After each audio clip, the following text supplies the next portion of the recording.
우리 요한복음 21장 18절과 19절의 말씀을 가지고 받은 사명대로 살아가려면 이란 제목으로 하나님 말씀 같이 나눕니다.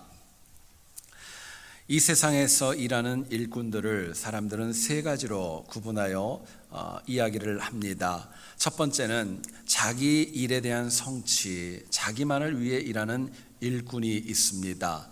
두 번째는 그냥 일 자체가 너무 좋은 겁니다. 그래서 일에 몰두하는 마치 워커홀릭과 같이 일하는 일꾼도 있습니다. 세 번째는 그냥 일하는 것이 아니라 하나님의 영광과 복음을 위하여 일하는 하나님 나라의 심부름꾼들, 하나님을 위하는 일꾼들, 사명자들이 있습니다. 특별히 하나님께서는 하나님 나라를 위해 일하는 심부름꾼, 주의 일꾼들을 다른 어떤 단어가 아니라 사명자라고 저희들에게 불러주십니다. 그렇기 때문에 기독교회는 어느 누구를 막론하고 내가 알건 모르건 간에 나는 하나님 앞에 사명자로 이 땅을 살아가야 마땅한 것입니다. 굉장히 유명한 철학가인 졸렌 키에르케고르라는 분은 사명이라는 단어를 이렇게 정의를 했습니다. 온 천하가 무너져도 꼭 붙들고 놓을 수 없는 것이다. 또 사명은 이를 위해 살고 또 죽을 수 있는 것이다 라고까지 이야기를 했습니다. 그렇다면 하나님께서 여러분 각자에게 주신 사명이 과연 무엇입니까? 현대신앙인 대부분은 사명이 무엇인지를 잘 몰라서 하지 말아야 될 일, 해서는 안 되는 일을 찾아다니고 여기에 몰두할 때가 적지 않습니다. 그런데 정말 우리가 신실한 신앙인으로 살기를 원한다면 하나님이 우리에게 주신 사명을 찾아야 되고 또 사명자로 이 땅을 살아가야 마땅한 것입니다. 오늘 본문을 보면 주님께서 베드로에게 명령하십니다. 나를 따르라 말씀하시지요. 헬라 원어를 보면 나를 따르라 이 아콜루데오라고 하는 동사가 쓰입니다.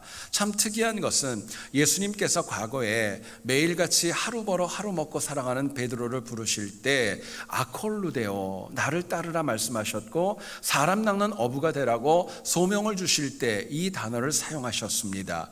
여러분 그러나 베드로는 이 사명을 주님과 함께 있었지만 잃어버린 시간이 많이 있었고 그래서 부활하신 주님은 다시금 사명을 베드로에게 주시면서 나를 따르라 아콜루데오 부르셨던 거예요. 일부러 베드로에게 3번이나 말씀을 하십니다. 내가 저 사람들보다 나를 더 사랑하느냐? 그렇다면 내 양을 먹이라, 내 양을 치라. 주님 말씀하십니다. 베드로가 다시금 사명자로 하나님의 심부름꾼으로 살아야 했기 때문에 주님은 이렇게 반복하여 도전을 주셨던 겁니다. 오늘날 많은 교회와 많은 신앙인들이 세상의 조롱과 비판을 받고 있습니다. 가장 근본적인 원인 중에 하나는 오늘날 교회와 신앙인들이 하나님께 받은 사명을 잃어버렸기 때문이고 사명대로 살아가지 않기 때문에 그렇습니다.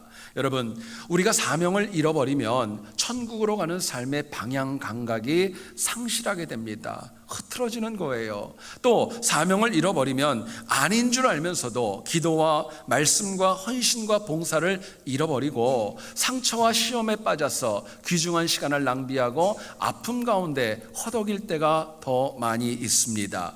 여러분 사명은 내가 살아가야 될 이유입니다.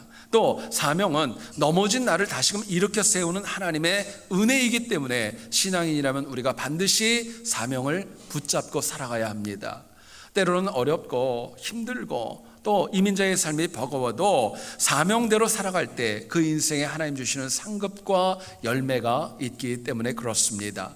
본문을 통하여서 우리가 베드로처럼 우리도 주님의 사명자로 살아가기를 원한다면 과연 어떻게 해야 될까? 본문이 주는 메시지 같이 한번 나누어 보기를 원합니다.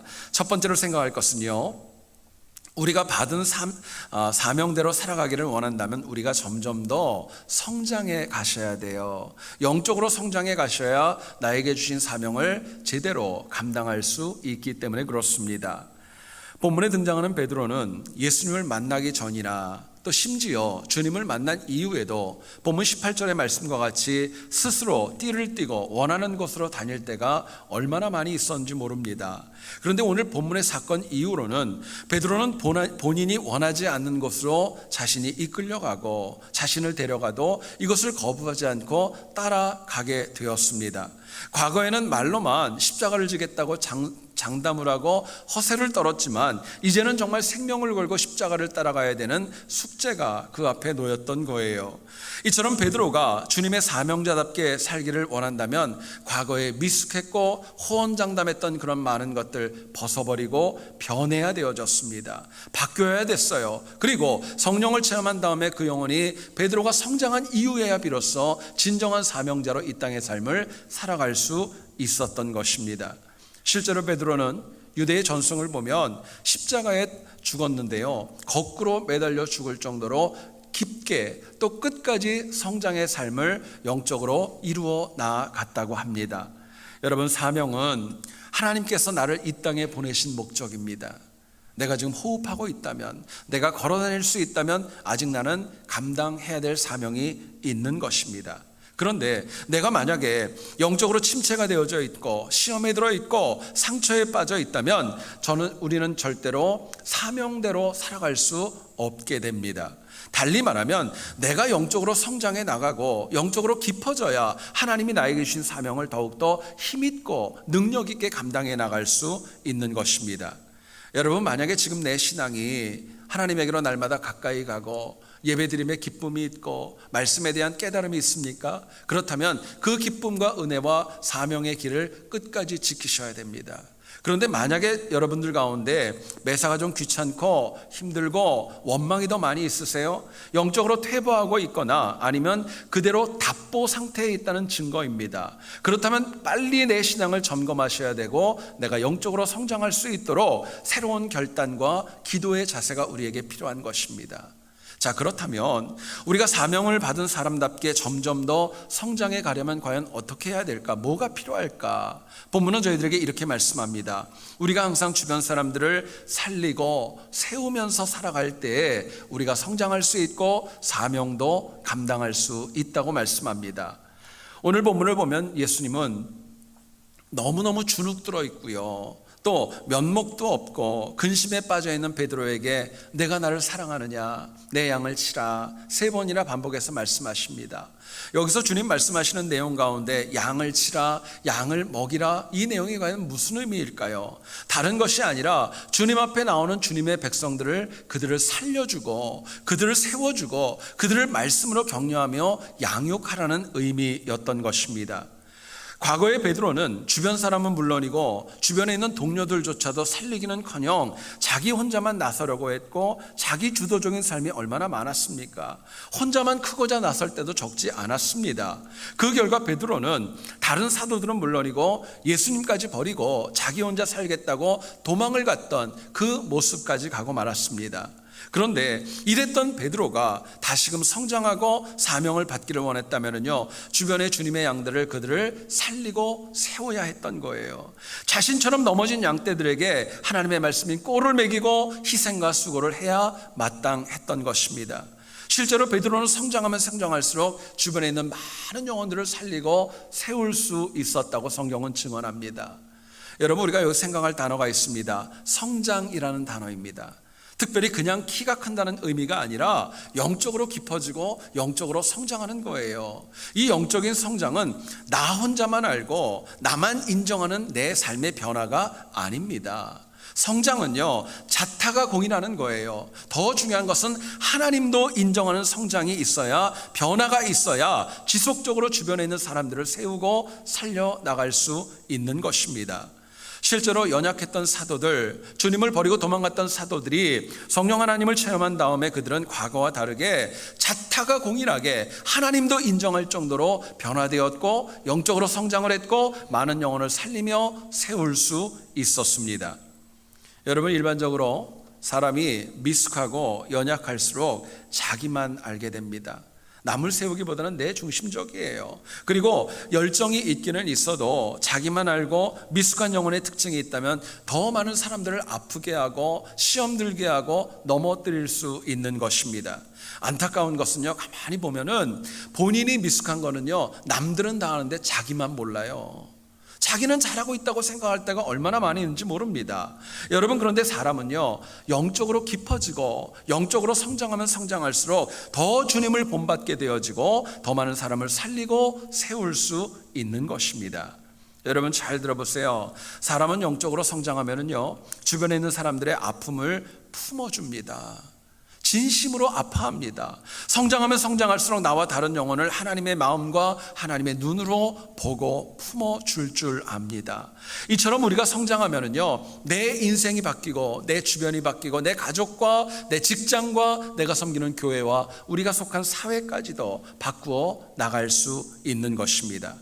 그러나 오늘 현대신앙인들을 가만히 보면 영적으로 성장하고 영적으로 깊어지는 것에 관하여 너무나도 무지합니다. 관심이 별로 없어요. 심지어는 성장하려는 노력까지도 하지 않고 살아갈 때가 참으로 적지 않습니다. 여러분, 영적인 성장이 내 삶에 어떤 영향을 주고 내 미래를 어떻게 이끌어가는지에 대해서도 우리는 별로 관심 없어요. 그냥 현실에 만족하고 지금 그냥 하루하루 즐거우면 된다, 이 생각이 참으로 많이 있습니다. 여러분, 그래서 우리가 예배를 드리는 것도 그래요. 하나님 앞에 예배 드릴 때 보면은요, 내가 정말 하나님 앞에 영적으로 성장하기를 원한다면은요, 예배 드리는 태도가 달라집니다. 그러나 내가 영적인 성장보다는 어쩔 수 없이 나오는 경우에는요, 안 나오면 깨름직하니까 내 마음속에 부담도 있고 안타까움도 있는 것입니다. 실제로 여러분, 많은 현대인들을 보게 되면은요, 영적으로 성장하고 영적으로 깊어지고 하나님과의 만남을 더 깊게 가지기를 원해서 교회에 오는 분들도 있지만, 많은 경우가 어쩔 수 없이 교회에 나와줍니다. 자꾸 안 나오면 전화하니까, 옆에서 구역장들이 귀찮게 하니까, 목사가 자꾸 전화하니까 어쩔 수 없이 나와줄 때가 참으로 많이 있는데, 문제는 어쩔 수 없이 나오는 경우에는 여러분, 영적인 성장과 은혜는 참으로 요원할 수밖에 없다라는 사실입니다. 여러분, 그렇기 때문에 누군가를 살리고 세운다는 거, 그거는 너무나도 멀리 있는 얘기가 아닐 수 없습니다. 사도행전을 보면 안디옥 교회는 바울과 바나바를 첫 선교사로 세우게 됩니다. 아시는 대로 안디옥 교회의 담임 목사였던 바나바가 길리기아 다소에 무려 14년여 동안이나 칩거했던 바울을 발탁하게 되었고, 1년여 동안을 동행하면서 또 동역하면서 함께 하나님에 의해서 세워졌던 거예요. 선교 초기를 보면 사도행전 13장 7절에서 성경은 이렇게 얘기를 합니다. 바나바와 사울을 세웠다라고 얘기해요. 여러분, 유대인들에게 있어서 이름의 순서는 그냥 적는 거 아닙니다. 중요성과 서열을 의미하고 있습니다. 처음에는 바나바가 주도적이었다는 거예요. 그런데 얼마 지나지 않아서 선교 초기였던 사도행전 13장 13절을 보면 내용이 바뀝니다. 이제는 바울과 및 동행하는 사람들이라고 얘기를 해요. 사울이 바울로 바뀌었고, 또 이제는 바나바가 아니라 바울이 모든 사역을 주도하고 있음을 이야기합니다. 달리 얘기하면 선교 사역 현장에서는 이제는 서열이 바나바보다는 바울이 먼저 섰다는 이야기입니다. 무슨 의미일까요?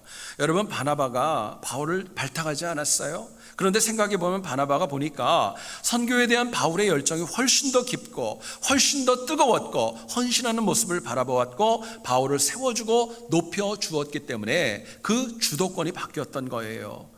여러분, 바나바도 사람 아닙니까? 자기가 담임 목사였고 자기가 주도였는데, 자기 자존심도 있고 의로움도 있었는데, 그것보다 사도 바울을 높이기를 원했고 세워주기를 원했고, 그로 인하여서 교회의 역사뿐만이 아니라 선교의 역사도 바뀔 수 있었던 것입니다. 여러분, 이처럼 사명자의 특징이 있습니다. 어떤 경우에도 내 자존심보다, 내 주변의 내 이익보다 하나님의 사람들을 세워줍니다. 하나님의 사람들을 살려줍니다. 그런데 우리가 살아가는 현대사회를 보게 되면은 누군가를 살리고 세우기보다는 짓밟으려고 하고 경쟁에 이기려고 하고 누군가를 밟고 서려는 경우가 얼마나 많이 있습니까? 여러분, 오늘날 현대사회에서 참 많이 쓰이는 말이 있죠.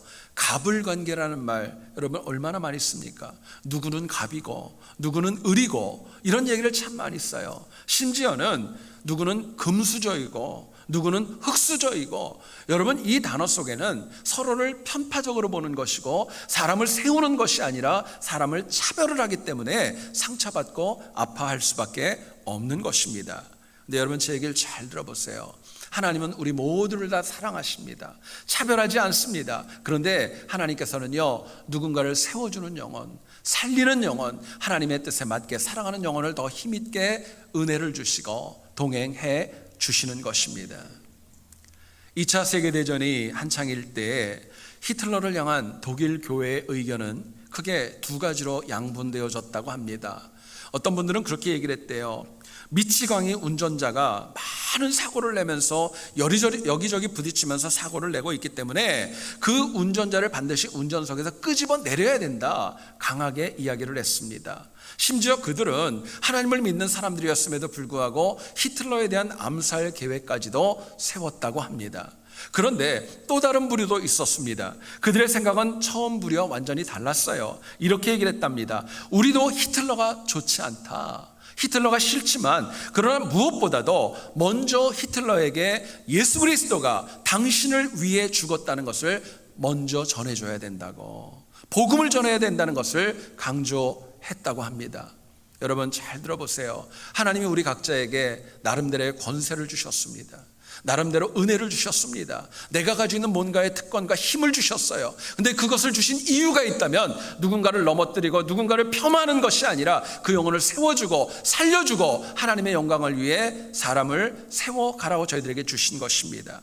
여러분, 그렇기 때문에 하나님은 저희들에게 분명히 말씀하세요. 네가 상처받았느냐, 원수가 풀 일이 있느냐, 그렇다면 나에게 맡기고 네가 할 일은 누군가를 사랑하고 또 세워주고 그러므로 인하여 영적인 성장을 이루라고 저희들에게 말씀합니다.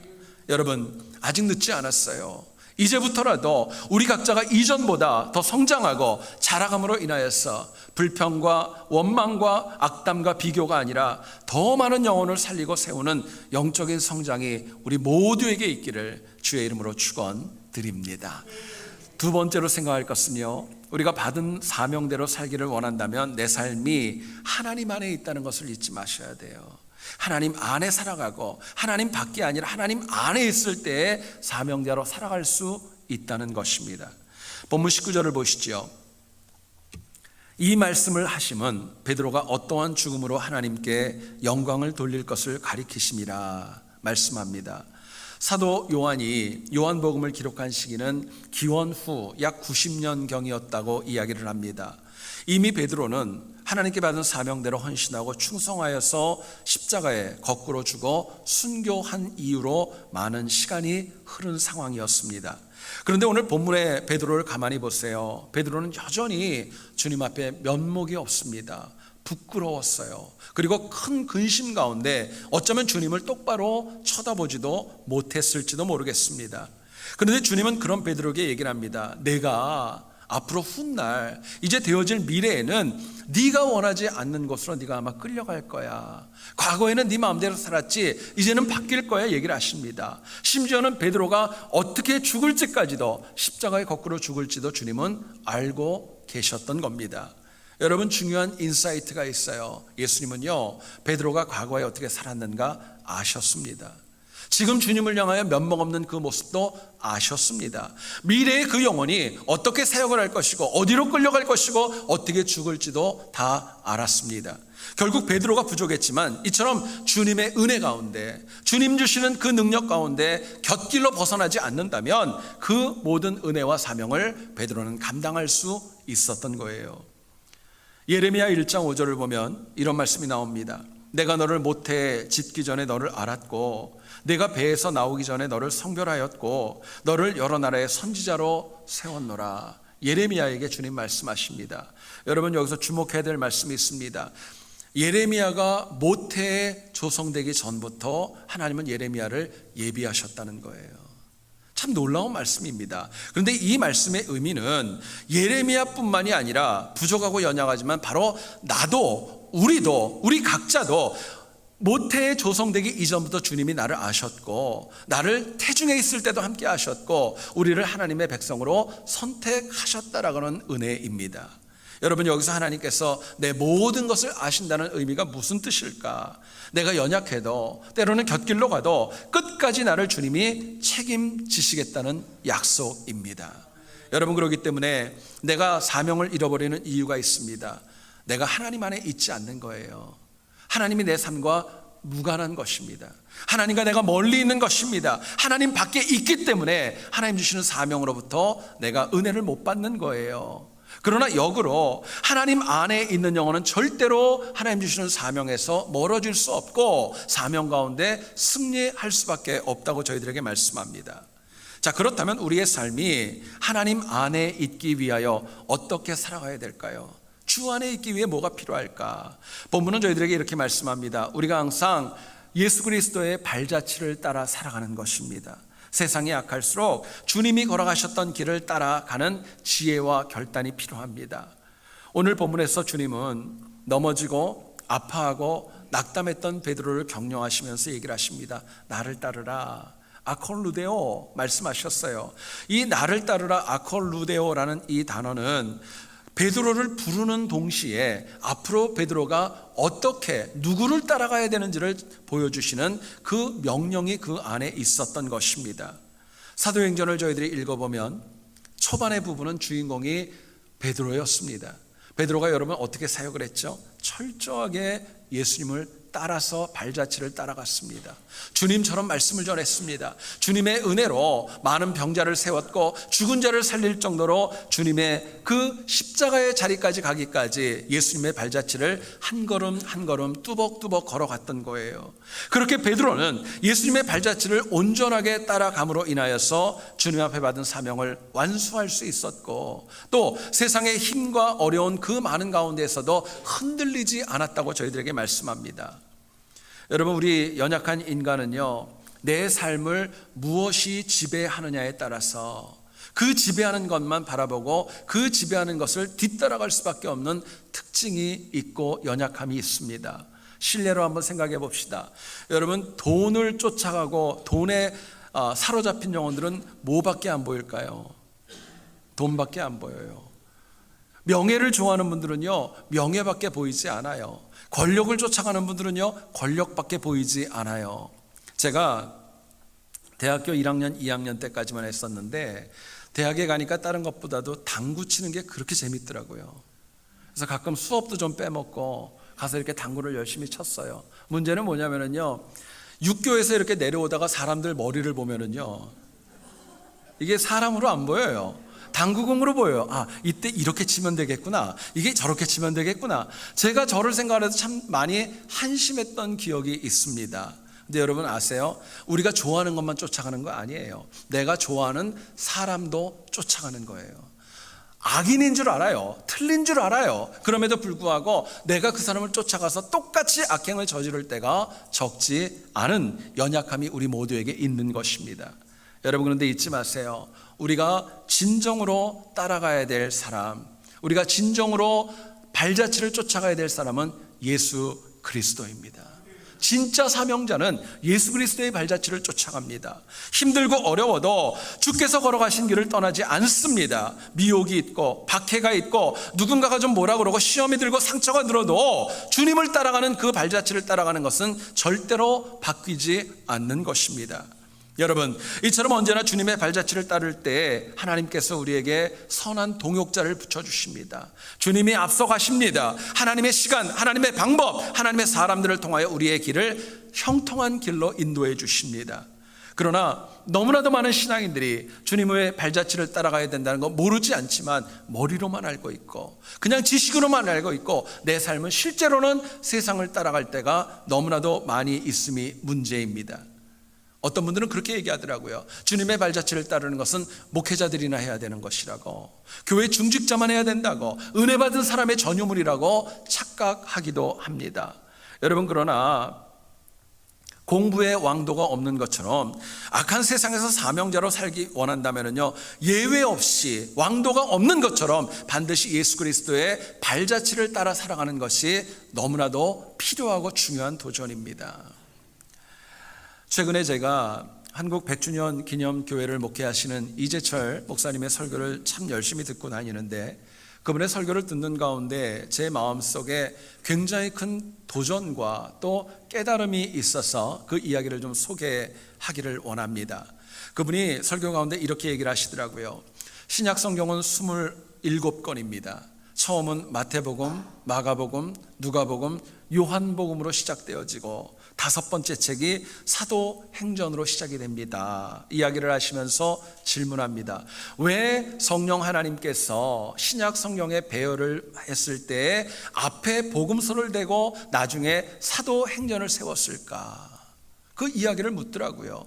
여러분, 4개의 복음서에서는 그 주인공이 예수님이십니다. 그분이 태어나시고 그분이 공생애를 감당하시고 많은 일들을 감당하시고 부활하시고 승천하셨다는 얘기를 복음서는 이야기합니다. 그런데 사도행전은요, 그 이후에 사도들이 교회를 어떻게 구성하고 교회를 어떻게 부흥시키고 교회가 어떤 일을 감당해야 되고 선교를 해야 되고 이런 이야기를 그 다음에 전개해주고 있다는 것입니다. 왜 이렇게 순서가 처음에 복음서고 사도행전일까? 그 답은 이렇습니다. 여러분, 교회도 중요하지만 진짜 중요한 것은요, 예수 그리스도의 복음이라는 것입니다. 주님의 발자취를 따라가는 것, 그게 먼저이고 그게 제대로 되어져야 그 이후에 세워지는 교회가 하나님의 뜻에 맞을 수 있다라는 도전입니다. 여러분, 역사를 보면 교회는 하나님의 복음으로, 말씀으로, 예수 그리스도의 은혜로 형성되어진 공동체였지만 주님의 발자취를 따르기보다는 이기적일 때가 많이 있었고 자신들의 이권과 자신들의 주장을 펼 때도 역사적으로 적지 않았습니다. 특별히 오늘날 너무나도 많은 교회들이 성장을 원합니다. 부흥을 원합니다. 그리고 발전하기를 집착하며 소망합니다. 그러다 보니까 문제는 교회 복음, 교회의 성장만을 너무너무 원하다 보니까 복음을 뒤로 하는 거예요. 주님의 발자취를 따라가는 것, 그것이 나중의 일로 뒤처지고 마는 것입니다. 실제로 너무나도 많은 분들이요, 우리 교회만을 강조하며 너무나도 이기적이고 배타적일 때가 얼마나 많이 있습니까? 얼마 전에 뉴욕에 있는 어떤 장로님이 교회 공동회 속에서 했던 이야기가 신문에 날 정도로 굉장히 크게 회자가 되었습니다. 이 장로님이 뭐라고 얘기를 하셨냐면요, 이렇게 얘기를 하셨어요. 저희 당회는 예수님이 막으셔도 이 일을 할 겁니다. 예수님이 막으셔도 교회에서, 당회에서 그거 하겠다는 거예요. 여러분, 말이 됩니까? 이처럼 복음이 빠지고 주님의 발자취를 쫓아가는 것이 빠진 채 그것만, 교회만 강조하다 보니까 결국에는 교회의 사명이 흐려지게 되고 잃어버리고 마는 것입니다. 여러분, 역사를 보게 되면은 복음을 강조했던 시대, 그리스도의 발자취를 따라갔던 시대는 세속적인 것을 이기고 힘있게 성장하고 힘있게 부흥하고 힘있게 사역을 감당할 수 있었습니다. 특별히 종교개혁 당시를 보면 로맨 캐톨릭의 그 제도적인 교회 가운데에서 복음과 예수 그리스도의 발자취를 개혁자들이 강조하면서 교회는 생명력을 가지고 힘있게 확장되어질 수 있었습니다. 반면에 시간이 흘러가면서 이제는 그리스도를 따르는 발자취가 느려지고 복음이 사라지고 예수님의 말씀과 마음이 사라지면서 결국에는 제도화된 교회만 강조하다 보니까 오늘날 세습도 있어지고 교회가 배타적이 되고 넘어지고 세상의 지탄과 조롱을 받게 되는 것입니다. 여러분, 그렇다면 더 중요한 질문이 있습니다. 그렇다면 과연 우리 역시, 우리 세안교회는 어떤가? 여러분, 생각해 보셔야 되겠죠. 우리에게도 너무너무 중요한 교회가 있습니다. 우리 세안교회도 부흥을 원합니다. 성장을 원합니다. 그리고 많은 분들이 기도하는 것처럼 이제는 교육관 건축을 위해서도 우리가 함께 헌신해야 될 시기입니다. 근데 이것보다 더 중요한 것이 있습니다. 뭐냐면요, 예수 그리스도의 발자취를 따라가는 것입니다. 복음을 붙잡는 것입니다. 하나님의 말씀을 붙잡는 것, 그것을 붙잡을 때 비로소 하나님이 주신 은혜로 인하여 우리 교회는 건강하게 성장할 수 있고 부흥할 수 있고 하나님의 은혜 가운데 우리에게 꼭 맞는 교육관을 하나님이 허락하실 줄 저는 믿습니다. 여러분, 중요한 것은요, 우리가 하나님 안에서 먼저 해야 될 것은요, 교회 사랑하는 것도 중요하지만 그리스도의 발자취를 따라가는 그 복음의 헌신자들, 사명자들이 되어져야 마땅한 것입니다. 여러분, 목회자만 그런 거 아닙니다. 장로님들만 그렇게 되는 것도 아닙니다. 더 나아가서는 은혜를 사모하는 영혼들 뿐만이 아니라 사실은 나 자신부터, 내가 부족해도 그 무엇보다도 그리스도의 발자취, 복음을 붙잡고 살아가는 그 은혜가 저희들에게 필요한 것입니다. 그래서 나와 우리 세안교회가 항상 정말 하나님께 받은 사명을 놓치지 않고 날마다 승리하는 우리 모두 되어질 수 있기를 다시 한번 주의 이름으로 축원드립니다. 기도하겠습니다.